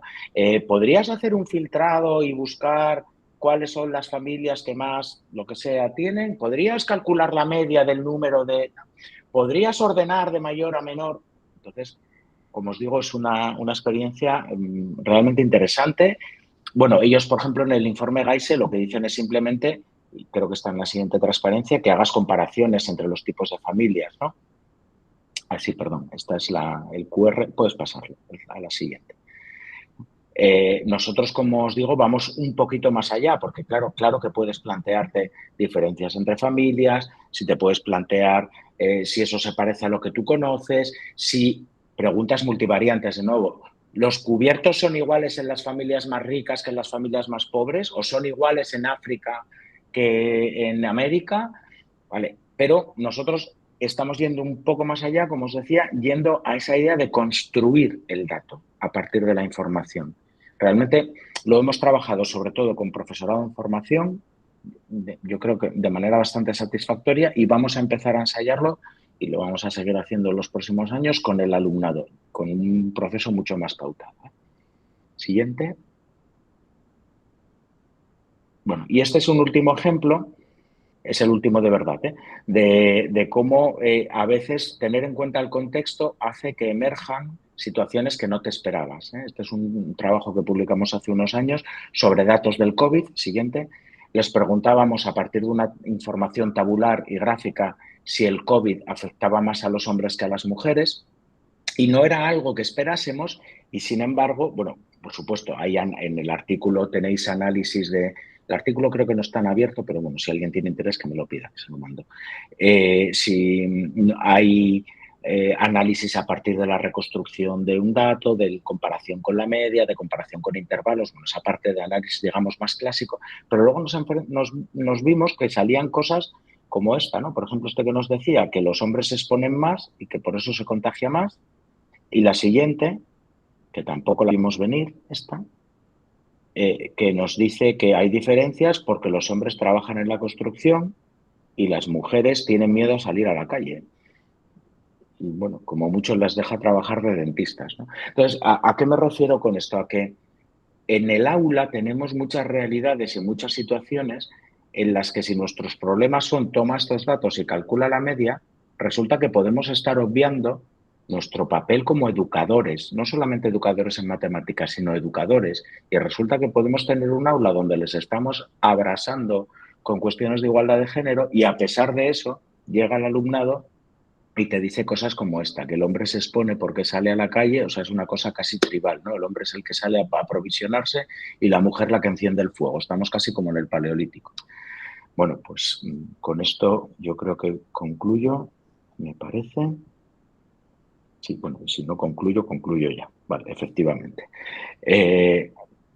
Bueno, estas son nuestras ideas, ¿no? Intentar manejar diferentes tipos de datos, prestar atención a ese proceso de la recogida, la estructura, la toma de decisiones, la limpieza de los datos, que el tipo de actividades que planteemos no sean solamente que los verbos que aparezcan en nuestras actividades no sean calcula, determina y haya, sino que sean decide, qué te parece a ti, valora y demás, y que el papel de la probabilidad, sin quedar subrogado por la estadística, esté conectado. Que no sean dos temas en el libro que van uno a continuación del otro. Y, por supuesto, interpretar los datos como esos números, historias, imágenes que nos hablan de un contexto. Bueno, pues con esto sí que concluyo y, bueno, si queréis plantear alguna pregunta o demás, no sé si me he pasado de la hora esperada. Hablo mucho, Betina, ya te lo dije que a lo mejor os gustaba mucho.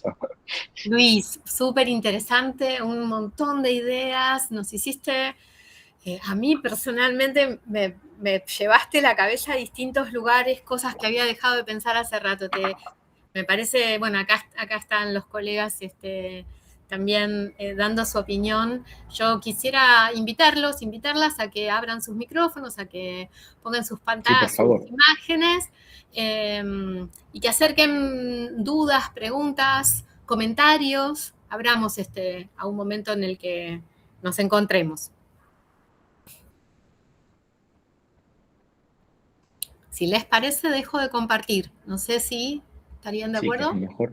Nosotros vamos ahí les dejo mi correo. Bueno, también suelo estar más en X que en Blue Sky. intentando no contaminarme de ambientes contaminantes y tóxicos a veces, pero bueno.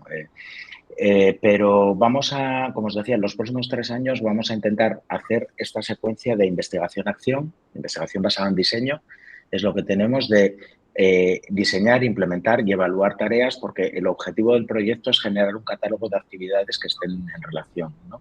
Entonces, en la medida de lo posible, vamos a intentar pilotar, videograbar y demás, pero si hay alguien en Argentina, y tareas diseñadas para alumnado, pero también profesorado en formación inicial y profesorado en formación continua. Quizá hemos sido muy ambiciosos, pero bueno, nos lo han valorado muy bien en el proyecto.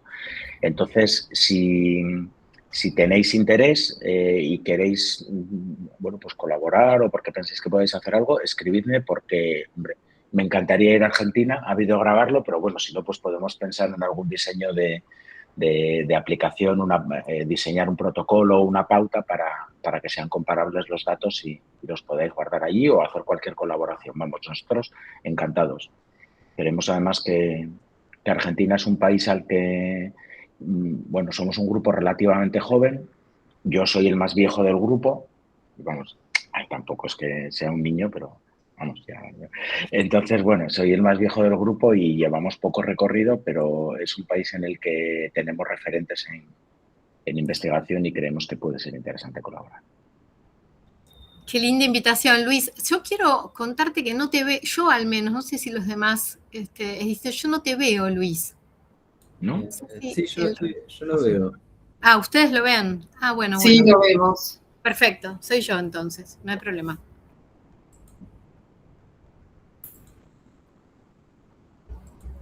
Aquí Marisa. Sí, Marisa. ¿Qué tal? Buenas tardes, profesor. Un gusto, la verdad, haber escuchado todo esto que nos presentó. La verdad que me llevo un montón de cosas para leer, o sea, porque cada cosa que usted iba agregando yo le iba sacando una foto para ver si después podía con calma entrar a los códigos QR y detenerme, porque la verdad que toda la parte teórica que, bueno, compartió al inicio, con algunos autores en este momento estoy trabajando porque estoy escribiendo mi propuesta de tesis de doctorado, pero yo estoy tratando de trabajar, bueno, la alfabetización estadística desde un posicionamiento cívico. O sea, me fui para otro lado, pero... Para Engel y demás, sí. Sí, exactamente. Porque, bueno, la verdad que cuando usted nos comentó y nos compartía todas estas experiencias que están trabajando con su grupo de investigación, al inicio remarcó esto de que los profesores de matemática en definitiva no están enseñando la estadística y bueno, yo en este momento estoy en Patagonia, soy de Río Gallegos, de la provincia de Santa Cruz, y ese es mi tema de tesis en este momento porque la verdad que al ver toda esta cantidad de ejemplos y de estas explicaciones que nos ha comentado, la verdad que se hace... es una pérdida tan importante la invitación que nos hace, porque la verdad que por lo menos, por eso estoy tratando de investigar esto, que los profesores de matemática no enseñen la estadística y que puedan mostrar y avanzar hacia estas corrientes que usted hoy está mostrando, es una lástima. Porque en definitiva, por lo que yo... dentro de los supuestos que yo tengo, ¿no? Dentro de la matemática, aparentemente, por lo que yo percibo, hay una selección de contenidos matemáticos prioritarios y lamentablemente la estadística queda sesgada, vamos a utilizar esa palabra, y no tiene el valor que tiene, en definitiva, justo en una sociedad que hoy necesita hacer toma de decisiones por la cantidad de volumen de información que hay, y la verdad que, nada, esto es reflexión mía, como educadores estamos perdiendo de vista el objetivo y eso es lo que me preocupa, pero la verdad que me voy muy contenta con todo lo que usted acaba de mostrarnos, de contarnos, obviamente con un mensaje esperanzador porque yo vengo con una mirada bastante crítica, pero triste de la situación porque la verdad que... después, bueno, veré al final, en definitiva, si encuentro profes dentro del recorte que yo voy a hacer que enseñen estadística como para ver cómo la están enseñando. Pero la verdad que me voy con esta idea de la distancia que tenemos respecto de lo que pasa acá en Patagonia, Argentina. No te creas que hay tanta distancia. Mira, yo llevo, como os decía, hoy mismo acabo de venir de un curso y llevo... Bueno, en España están haciendo un plan de formación patrocinado por el Ministerio y, bueno, pues la verdad es que me han encargado muchos talleres sobre sentido estocástico y lo que veo, quizá puedo empezar a extraer a partir de la experiencia algunas conjeturas.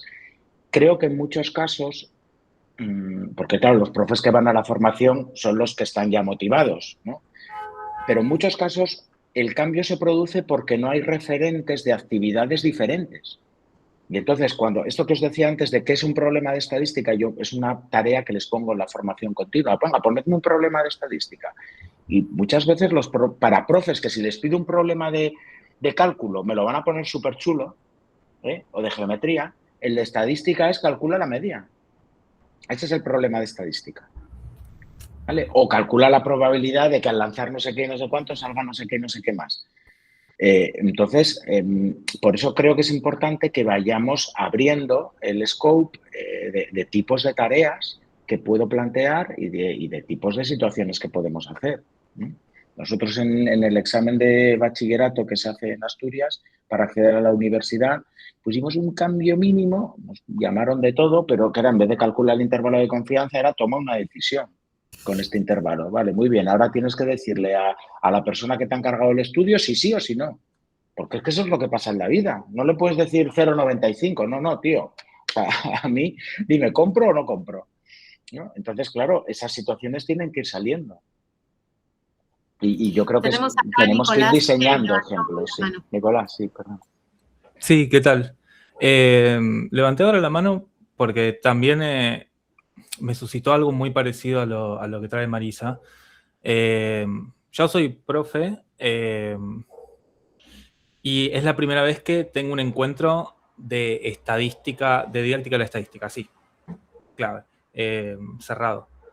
En realidad no tanto, pero me llama la atención porque yo soy profe de matemática y también soy profe de física y fisicoquímica. Y cuando contabas las cosas que no hacían los profesores que los profesores de matemática dejamos para el final o sacamos la estadística, yo lo hago como profe de matemática. Pero como profe de físico-química y de física, de hecho empiezo con estadística el año porque la voy a necesitar. Y voy a necesitar exactamente estas cosas que vos trajiste. O sea, necesito que tomen decisiones, que ellos decidan qué estadístico van a utilizar.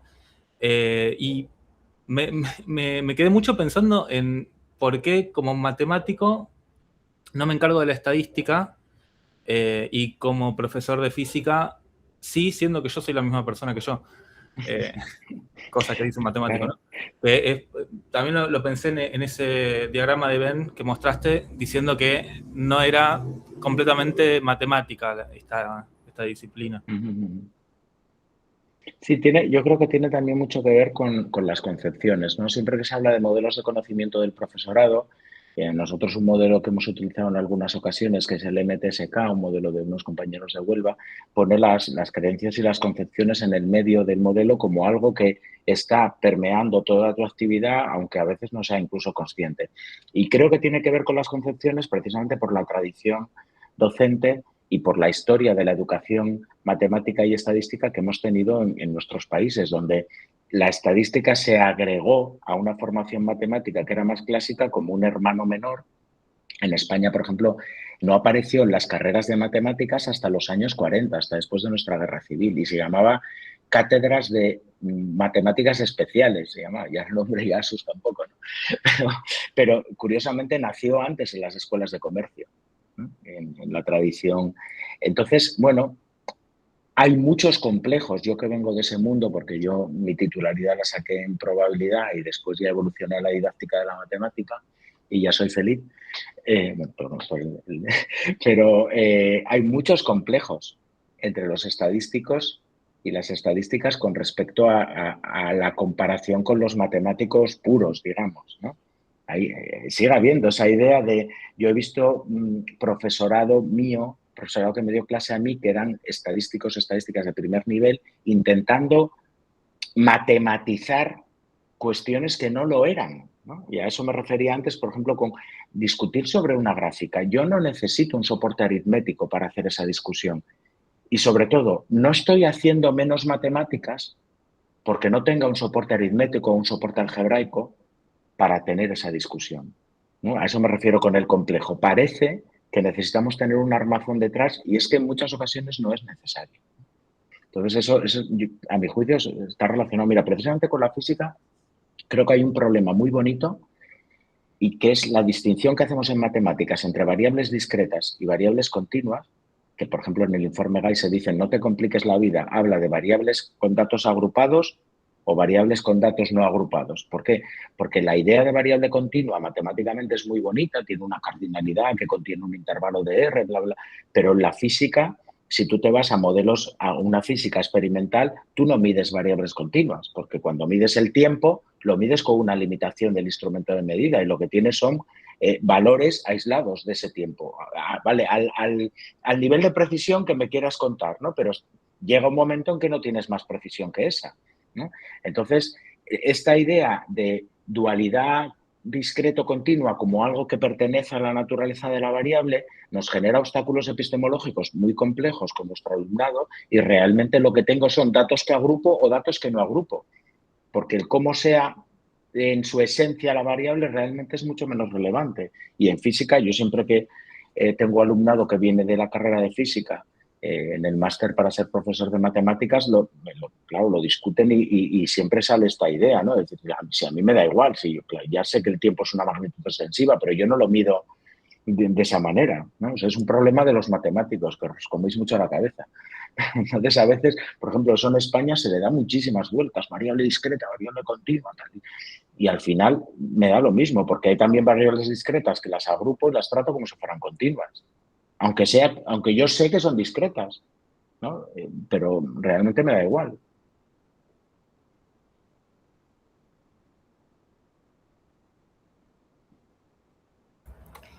Tengo un comentario y una pregunta.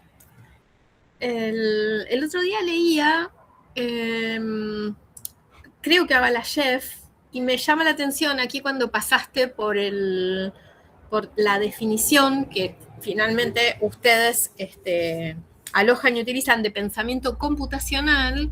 Diría que Balashev llama eso deconstrucción computacional. No sé si te has topado con ese texto de Balashev. Balashev, dentro de esta pregunta de ¿seguimos enseñando para desarrollar las mismas capacidades en matemática? ¿No creemos que el mundo de la tecnología tiene que hacernos pensar que hay algunas capacidades que podemos dejar de lado?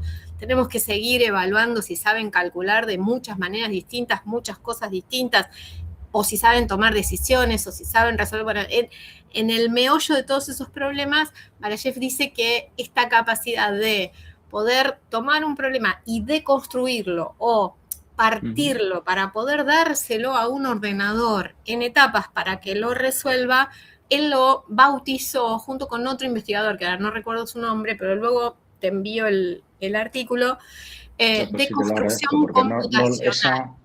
Esa referencia no la tengo controlada. Así que te lo voy a enviar porque me parece que ahí hay un diálogo. Ese era el comentario. Y la pregunta que te quería hacer es sobre este informe Geisel, ¿puede ser? Geisel, sí. ¿Es un informe que ustedes hacen a nivel nacional o es un informe de varios países? No es nuestro. El informe lo realiza el NCTM y la American Statistical Association. Bien. ¿Vale? Nosotros lo que hemos hecho es la traducción al español. El primer informe preuniversitario se hace en 2015 y se traduce, yo creo que es una autora o dos autoras, no sé si son mexicanas o colombianas, y ese tiene versión en español. Ahora, el segundo informe de 2020, que lo hace Christine Franklin, Anne Bargaliotti, gente de la... Es un consorcio entre NCTM y American Statistical Association. Ese no estaba traducido al español. Realmente el de 2015 es bueno, pero el de 2020 es muy bueno. Y entonces a nosotros nos parecía, hemos visto que a pesar de los traductores automáticos y bla, bla, bla, el profesorado, cuando le dices que es un informe de 170 páginas en inglés, no se lo mira. Entonces, por eso decidimos, como tú bien comprendes y los demás que sois miembros de la academia, a nosotros hacer una traducción ha sido muchísimo trabajo y no nos vale, vamos, nos vale tanto como tomarnos un café. Quiero decir, no, reconocimiento académico no vamos a tener. Entonces, bueno, sí que contamos con la colaboración en términos económicos, que nos ayudó a contratar una persona y demás de una entidad bancaria que está muy interesada en estos temas en España. Y lo hemos traducido, va a salir traducido al español y al catalán, porque la entidad es catalana, y esperamos y confiamos que eso le dé una mayor visibilidad. Nosotros, algunas de las cosas que hemos planteado aquí, algunas están directamente tal cual tomadas del GAISE. Lo que estamos haciendo en muchos casos es evolucionar a partir de actividades propuestas del GAISE, más otras que ya teníamos de cosecha propia, más integración. Pero ese informe se organiza en 3 niveles de competencia, básico, medio y avanzado, propone tareas muy concretas y luego tiene también una parte final de ítems de evaluación para ilustrar cómo puedo evaluar conforme a este enfoque. Entonces, no es, o sea, es un informe, tampoco contiene datos, lo llaman GAISE Report, pero es un informe de digamos, un posicionamiento, ¿no? De hecho, el título que vamos a sacar en español es Pautas para la enseñanza de la estadística y la ciencia de datos. Gracias Luis. Gracias por el dato.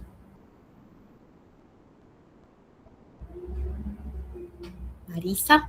Sí, yo te quería agregar algo porque justo ayer, de casualidad, porque estoy leyendo sobre configuraciones de prácticas educativas, en uno de los libros de Eldenstein, ella hace referencia a una serie a una corriente deconstructiva que viene del campo de la sociología, que ahora en este momento no me acuerdo cómo se llama, digamos, el referente, lo recupera desde ahí y lo han llevado, lo han trasladado, esta corriente de deconstrucción, a varios campos. Entonces, yo creo que debe venir de ahí. Lo que pasa es que, bueno, yo hasta ayer lo venía leyendo, hoy justo me topé con esto, entonces no te puedo ampliar, pero la que lo retoma y la que hace referencia y que tiene, estoy tomando digamos, nota de lo que me vais diciendo para investigar. Es sí, esta sí. autora Eldenstein, se escribe así, más o menos. De acuerdo, pues muchas gracias. Tomo nota también de esto y de lo de Barachev, ya me lo buscaré. Eso te envío. Perfecto. Bueno, ¿tenemos alguna otra pregunta, consulta, comentario?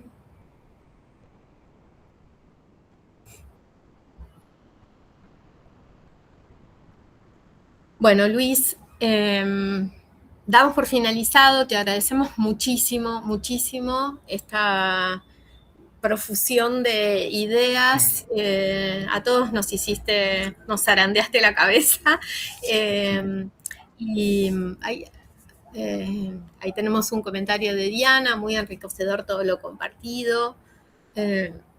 Nos has dejado mucho material, así que tenemos mucha tarea para continuar y creo que quienes estamos aquí estamos muy entusiasmados y entendemos el valor y entendemos la necesidad de atender a la enseñanza de la estadística en general y a la alfabetización en datos en particular. No nos hablaste de la IA, no voy a abrir ese tema en este momento porque es como una dinamita, pero bueno, te voy a desafiar para que más adelante en algún otro momento nos acerques algún pensamiento acerca de qué es lo que, cómo nos atraviesa. Es algo, mira, Irene, la coautora de la definición de pensamiento computacional, que tú la conociste en Bariloche, ella viene de la IA y es algo en lo que estamos empezando a pensar, en tareas sobre la IA. Lo que conocemos no nos gusta, anticipo. Lo que conocemos lo vemos muy de caja negra. Muy de mete aquí estos datos y mira lo que pasa. Pero bueno, deseo que puedan avanzar y traer y estudiar y acercarnos a alguna mirada sobre este papel de la inteligencia artificial generativa, justamente en estas cuestiones relativas a la simulación y al el trabajo con esta enorme cantidad de datos. Muchas gracias. Muchas gracias a vosotros por la invitación y bueno, pues ya sabéis que estoy a vuestra disposición. Gracias, Luis. Bueno, y a los demás, gracias por haber estado en la semana de UNIPE.